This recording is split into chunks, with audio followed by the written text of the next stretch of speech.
Oke, kita bertemu kembali masih bersama saya Dwi Agustiawan. Di sini kita akan belajar kembali, akan tetapi kita akan belajar tentang media pembelajaran bahasa Indonesia. Yang pertama yang harus kita tahu buat kalian semuanya, media adalah segala sesuatu yang dapat digunakan sebagai perantara dalam menyampaikan sebuah pesan.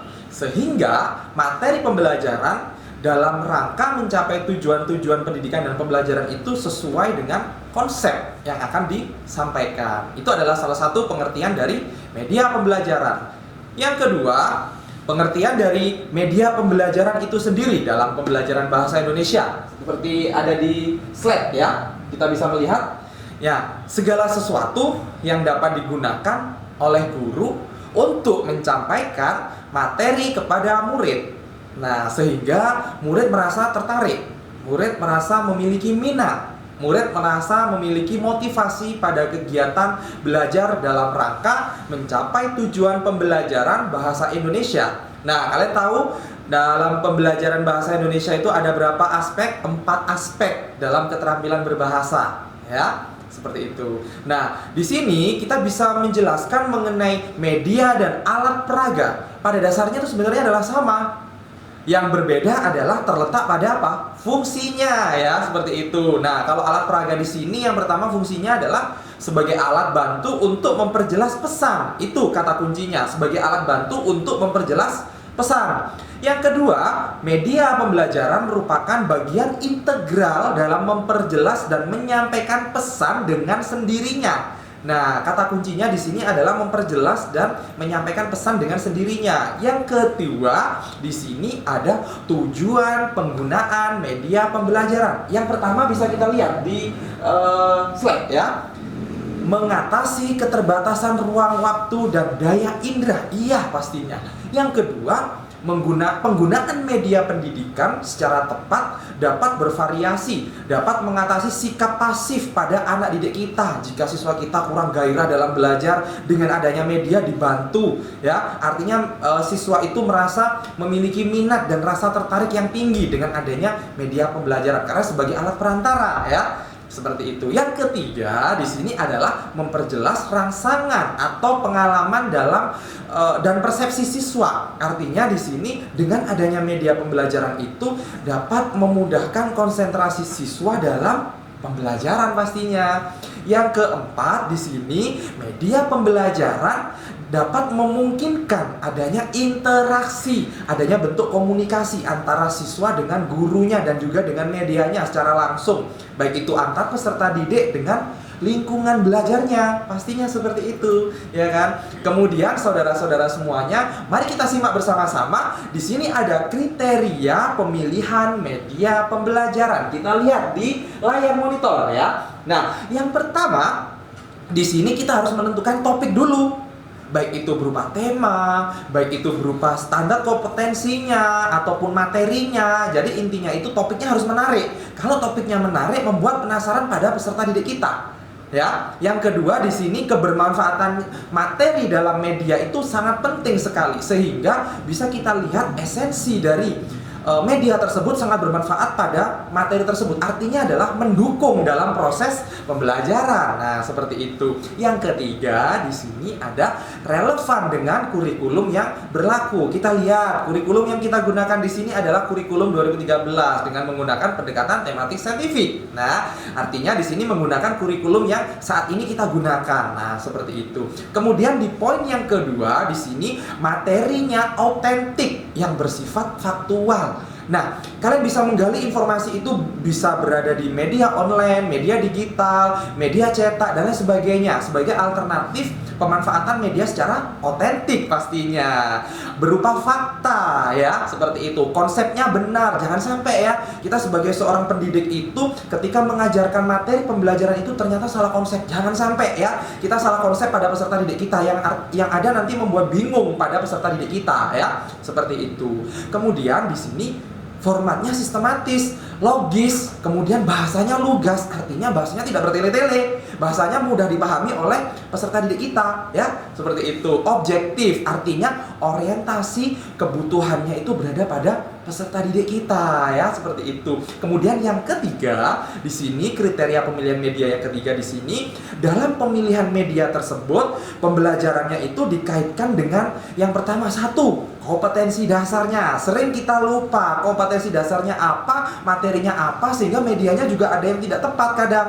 Nah, seperti itu. Yang kedua, pemilihan strategi pembelajarannya harus sesuai. Lagi-lagi strategi pembelajaran harus sesuai ya. Yang ketiga di sini ada sistem evaluasi yang harus digunakan itu juga harus tepat dan reliable. Artinya bahan penilaian dalam pembelajaran itu digunakan bahan evaluasinya apa. Nah, seperti itu. Sehingga di sini ketika prinsip pemilihan media itu sangat efektif dan sangat efisien bila mana digunakan oleh guru dalam menyelesaikan karakteristik pembelajaran di dalam kelas dalam kriteria pemilihan media di dalam pembelajaran. Kemudian selanjutnya adalah di sini ada perkembangan media pembelajaran. Nah, kita lihat di monitor lagi ya. Di sini yang pertama ada generasi pertama loh. Generasi pertama itu kalian lihat di sini ada generasi dari media cetak yang pertama. Yang kedua, di sini ada generasi kedua bisa berupa radio atau audio. Nah, saudara-saudara semuanya pastinya juga memiliki yang namanya itu media radio di rumah pastinya. Itu masuk di generasi kedua loh. Jangan lupa ya. Di generasi ketiga, di sini ada generasi bisa dilihat di rumah kalian pastinya. Ada yang memiliki televisi atau video pembelajaran, baik itu di media internet, media komputer, dan lain sebagainya. Itu masuk di generasi ketiga pastinya. Kemudian di generasi yang keempat di sini berupa komputer ataupun jaringan. Jadi komputer dikaitkan dengan media online. Ada jaringan aplikasi yang bisa mengkoneksikan sinyal untuk mencari menggali informasi. Itu masuk di generasi keempat. Oke, selanjutnya di sini kita belajar juga mengenai klasifikasi media pembelajaran. Kita mari melihat lagi di layar monitor ya yang sudah ada di sini. Yang pertama dibagi menjadi dua ya. Yang pertama media pembelajaran secara sederhana itu ada 2 dimensi dan ada 3 dimensi. Ya, untuk media 2 dimensi itu terdiri dari media grafis, media papan, dan media cetak. Nah, secara klasifikasinya dari media grafis itu ada media sketsa, ada media gambar, ada media grafik, ada poster. Nah, itu masuk dari media grafis.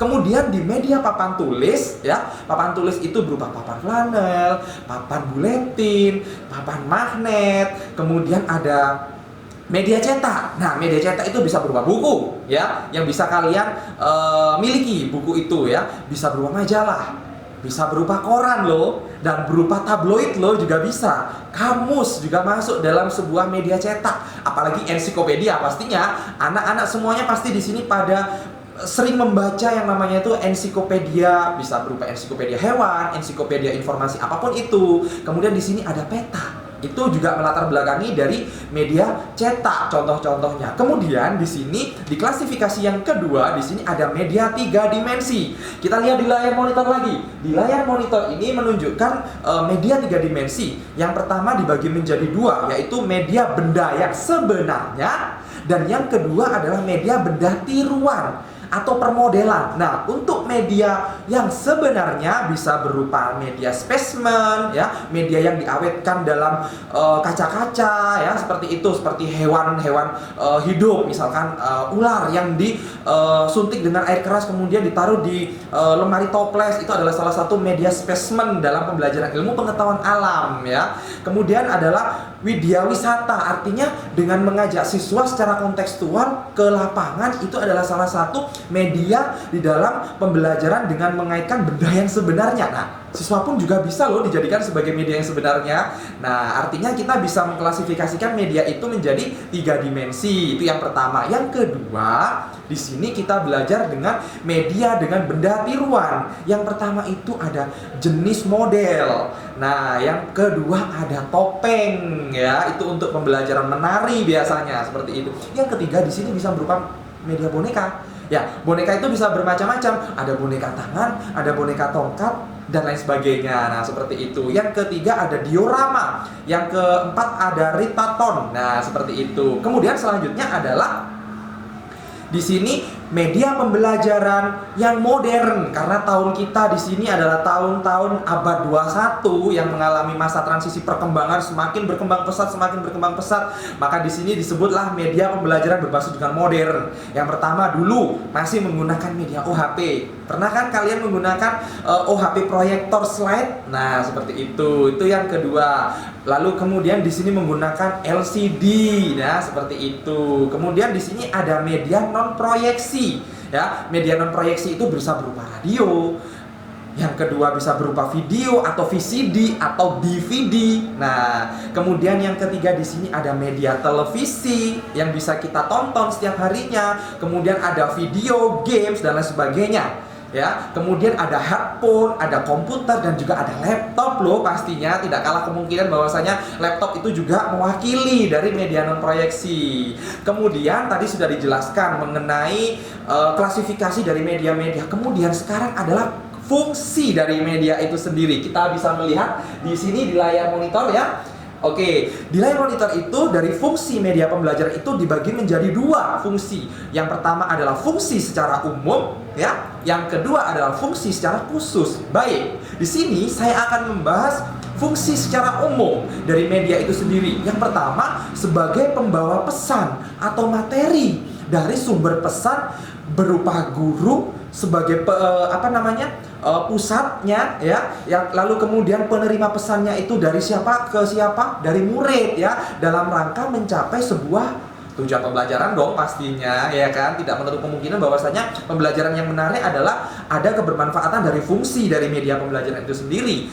Fungsi khusus di sini dari fungsi yang kedua, yang pertama adalah apa? Untuk menarik perhatian murid. Nah, semakin murid itu merasa tertarik, berarti media pembelajaran itu efektif, efisien. Nah, seperti itu. Yang kedua, di sini untuk memperjelas penyampaian pesan. Nah, ketika saya berbicara ini artinya saya menyampaikan pesan kepada Anda semuanya, pemirsa yang ada dimanapun Anda berada. Nah, seperti itu pastinya. Yang ketiga, di sini untuk mengatasi keterbatasan ruang, waktu, dan juga apa? Biaya dong pastinya, yang melatar belakangi dari fungsi khusus dari media pembelajaran. Kemudian di sini untuk menghindari terjadinya verbalisme dan salah tafsir. Jadi ketika fungsi media itu secara khusus artinya tidak bermakna ganda. Artinya media itu ya benar-benar nyata, disiapkan oleh guru, dibuat untuk memudahkan siswa dalam konsentrasi dalam belajar dan memahami makna pembelajaran tersebut. Yang terakhir di sini adalah mengaktifkan dan mengefektifkan kegiatan pembelajaran sehingga siswa itu merasa memiliki minat, memiliki motivasi, ada rasa ketertarikan. Nah, seperti itu. Kemudian selanjutnya adalah ada prinsip-prinsip dari penggunaan media pembelajaran. Kita lihat lagi di layar monitor, ya sahabat semuanya. Yang pertama adalah media itu harus merupakan bagian dari integral dari sistem pembelajaran.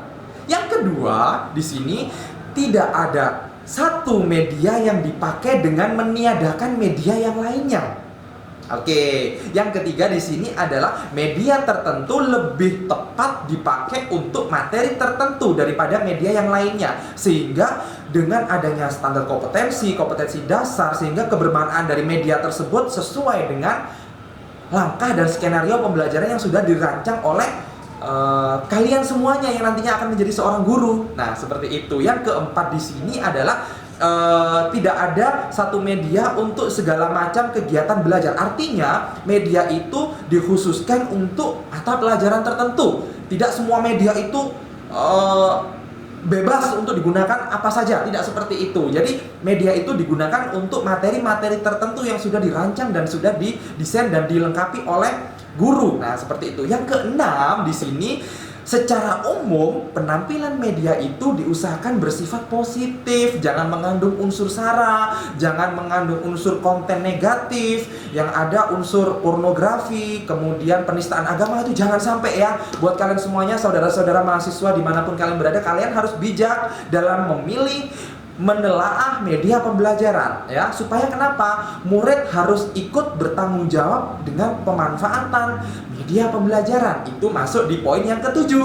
Ya, seperti itu. Kemudian di poin yang ke-8, poin yang terakhir di sini mewakili melibatkan murid untuk menanggapi dalam penggunaan media tersebut. Artinya, siswa juga harus terlibat aktif loh dalam sebuah proses pembelajaran di dalam kelas ataupun di luar kelas. Nah, seperti itu. Kemudian di sini ada kriteria pemilihan media pembelajaran. Yang pertama, kita lihat di monitor juga. Yang pertama ada aman, satu pastinya sesuai ya dengan tujuan dan fungsi dari pembelajaran, itu masuk di poin yang kedua. Yang ketiga harus rapi dan harus indah, kemasannya harus menarik, menyenangkan dan tidak membosankan pastinya ya. Kemudian di poin yang kelima di sini dapat digunakan secara individual ataupun dapat digunakan secara berkelompok. Kemudian digunakan secara klasikal, secara menyeluruh dengan satu kelas misalkan, dengan disetting tempat duduk yang menarik dan bervariatif. Nah, seperti itu. Kemudian di poin yang keenam di sini menimbulkan kreativitas anak. Jadi anak ini diajak untuk berpikir kritis, berpikir kreatif. Nah, seperti itu. Kemudian poin yang ketujuh di sini ukurannya harus besar, artinya dapat dibaca oleh keseluruhan kelas. Dalam satu ruangan itu minimal medianya harus besar loh, ya seperti itu. Supaya apa? Siswa yang ada di belakang itu terlihat, tampak secara jelas bahwasanya ini adalah media gambar berseri, misalkan seperti itu. Kemudian di poin yang ke-8 di sini bentuk atau gambarnya harus realistik ya, artinya memberikan pemahaman yang nyata, tidak bermakna ambigu ya, seperti itu. Kemudian di sini dapat memotivasi belajar siswa dalam belajar secara mandiri. Kemudian di sini ada salah satu contoh-contoh media pembelajaran bahasa Indonesia itu sendiri. Yang pertama ada media boneka tangan. Yang kedua ada media boneka tongkat. Yang ketiga ada media wayang berseri. Yang keempat ada media flashcard. Yang kelima media kartu bergambar. Yang keenam ada kartu berseri. Yang ketujuh ada buku cerita atau buku ensiklopedia ya yang sudah kalian baca. Kemudian yang ke-8 di sini ada media papan magnet, ada media papan flanel. Kemudian selanjutnya ada media big box atau media script box. Nah, seperti itu. Kemudian ada gambar-gambar sambung kata, itu untuk pembelajaran bahasa Indonesia biasanya digunakan guru seperti itu. Kemudian media yang selanjutnya ada media teka-teki gambar silang. Nah, biasanya kan anak-anak kan suka dengan yang namanya itu media teka-teki silang. Itu bisa digunakan sebagai media pembelajaran berbahasa untuk melatih keterampilan berbicara atau membaca. Nah, seperti itu. Kemudian di media yang selanjutnya adalah media scramble. Kemudian media yang ketujuh ada media ular tangga atau media papan monopoli. Nah, yang suka bermain dengan games biasanya di sini menggunakan media papan monopoli. Poin yang ketujuh di sini ada media kartu kata berseri. Nah, seperti itu. Kemudian yang terakhir yang mewakili semua itu ada media kartu ucapan contextual teaching learning. Artinya di sini ada media kartu ucapan itu untuk melatih keterampilan anak dalam berbicara atau keterampilan anak dalam bercerita. Nah, seperti itu. Baik, sahabat kalian dimanapun Anda berada, itulah tadi pemaparan dari saya. Semoga media pembelajaran bahasa Indonesia ini bermanfaat buat Anda semuanya di rumah. Tetap semangat, kita tetap fokus dalam pembelajaran kita di sesi yang kedua. Selamat belajar buat adik-adik semuanya di rumah. Semoga ilmunya bermanfaat. Terima kasih. Kita bertemu kembali di pertemuan video pembelajaran yang selanjutnya.